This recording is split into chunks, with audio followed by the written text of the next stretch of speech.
What's going on, guys? It's Brandon back here again for a short BFR here today. Game 35 versus the Minnesota Wild in Minnesota. I have another video I tried to record yesterday, and for whatever reason, it just would not work. So it's coming up a day later. It's 12:30 in the morning. I'm finally getting around to it.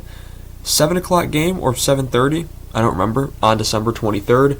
The score, the Hawks fight valiantly again, but they fall short against a much superior team. They lose 4-3. They go to 12-21-2. Shots are 31-27 Chicago. Hits are 29-26 Chicago. Faceoffs 23 apiece. Not favoring either side.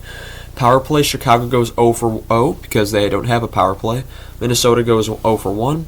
Soderblom saves 23 out of 26, and Gustafsson saves 28 out of 31. In the first period, the Hawks score first at 13-13, and it's Connor Bedard with his 9th of the season from Hall to make it 1-0.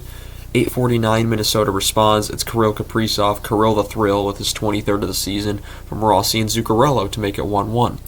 Second period, 13:44, it's a Chicago goal to Nick Foligno with his 8th of the season from Nazar with his first point that's being called back up by the Hawks, and Donato to make it 2-1.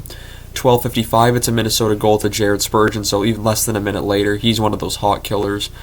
And that's his 4th of the season from Trennan and Shore to make it 2-2. Third period at 17-17, Minnesota scores again. It's Brock Faber with his 4th of the season from Brodin and Hustadinov. I say that right? That makes it 3-2. The Hawks take the only penalty of the game at 14:58. It's a penalty to Bedard for interference, which is killed.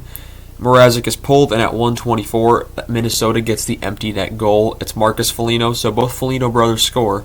5th of the season from Trennan, who picks up a couple of assists in this game, 4-2. With 33 seconds, however, Mrazek is pulled once again, and the Hawks score on the 6-on-5. It's Jason Dickinson with from Reichel and Hall to make it 4-3.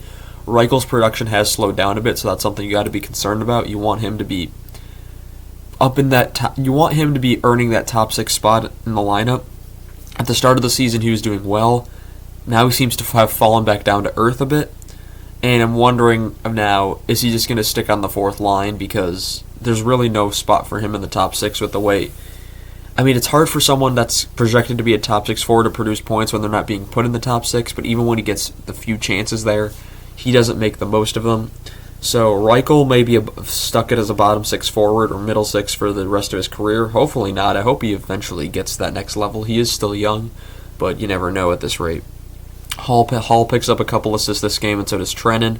But it's another game that the Hawks cannot beat Minnesota in, as I believe they are now 0-15, or they've only, I think, won 1 of the last 15 against Minnesota. So very different from when I was a child, when we just kicked their butts all the time. But that's all right. The Minnesota's doing well right now. The Hawks aren't trying. They are trying to do well, but they're not gunning for a playoff spot like Minnesota is. So 35 games into the season, and now, well, what would be today, the Hawks play Buffalo at 6 o'clock p.m. I will be working, so another game I cannot watch. But, yeah, so this video, I'm probably not going to upload this video tonight. I'll probably upload it tomorrow morning, but we'll see. We'll see how much time I have if I fall asleep first. But I want to thank you all so much for watching this video once again, and I shall see you all in the next one. Have a good one.